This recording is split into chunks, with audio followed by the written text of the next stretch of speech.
Hello everyone, welcome back. It's Deirdre here and we are doing some ASMR baking today. I feel like I've had this requested on my other social media, so I thought I'd bring it over to you too.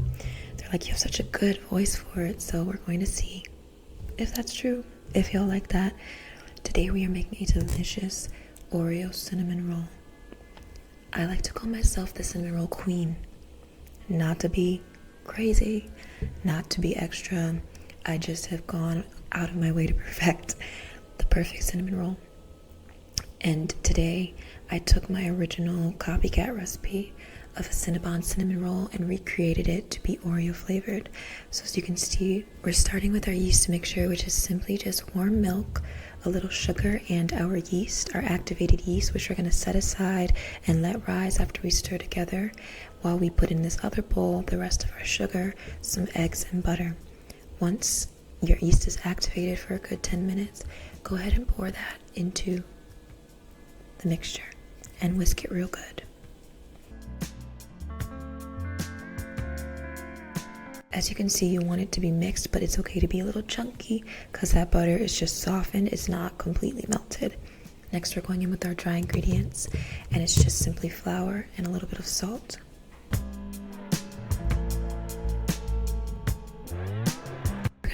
In our wet ingredients with our dry, and go ahead and fold that together with a rubber spatula until you have the perfect thick dough. Go ahead and set that aside and cover it with a towel so it can rise for 30 minutes, 20 minutes, whatever you want to do. While that's rising, go ahead and make your cinnamon roll filling. So we're using crushed Oreos, some more softened butter, and some brown sugar.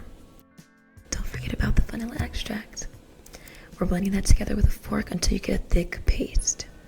By the way, when you process your Oreos, be sure to save that center filling. Separate the Oreos from the actual filling, and then go ahead and process the cookies and set aside the filling for the frosting that we're going to use later.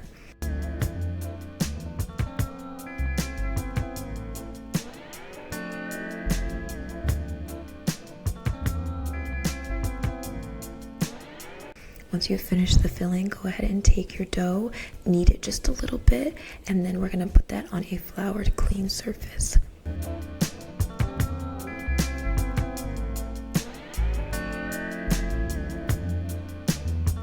Okay, I didn't flour the surface. It's okay. If your dough's a little stickier, you're going to want to flour the surface. If not, then you should be fine just rolling it on a clean silicone mat. Now let's take our Oreo filling and spread it all across the inside of the cinnamon roll. You want it to touch every corner and crevice, completely cover the dough. You want to make sure you're getting a bite of filling in every single piece.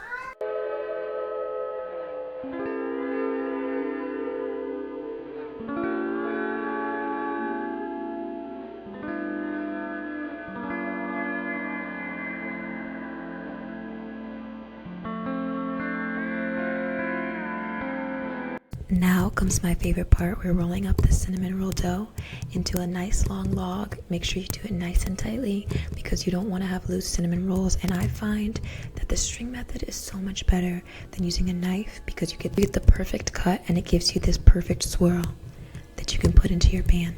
At this point, be sure to preheat your oven to 350 degrees Fahrenheit and go ahead and cut out the rest of your rolls. You see how beautiful they are? I don't know, I'm obsessed.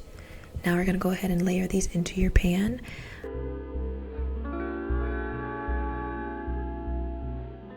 Cover them and let them rise for another 30 minutes. Now they're ready to top with some heavy cream. Do not forget this step, y'all, to help you get the fluffiest cinnamon rolls in the oven, because I'm one who doesn't like a crusty edge. I like it to be soft and fluffy all the way throughout. And the heavy cream helps do this so that you don't get, crispy edges like sometimes happens when you cook cinnamon rolls. Anyways, you're throwing those in the oven for about 25 minutes. And while that's baking, let's make our cinnamon roll frosting. This is simply just butter, cream cheese, our melted filling from the Oreo cookies, and then some powdered sugar. We're whipping that together until nice and creamy and thick.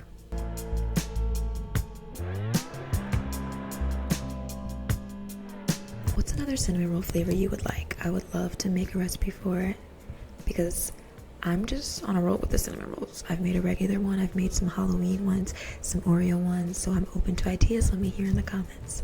As you can see, we added in some more crushed Oreos and a little bit of milk, and we're whipping again until super fluffy and thick.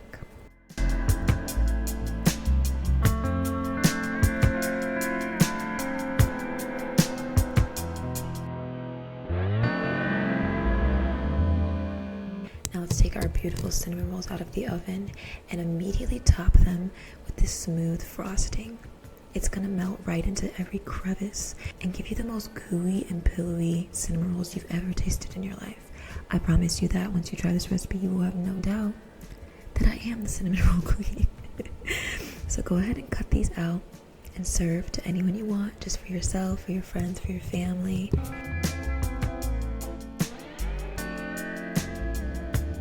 For any details and descriptions and measurements for this recipe, go ahead and check the description below, and be sure to subscribe and like if you enjoyed this recipe. I'll be here weekly. Thank you for watching, and I'll see y'all next time. Bye.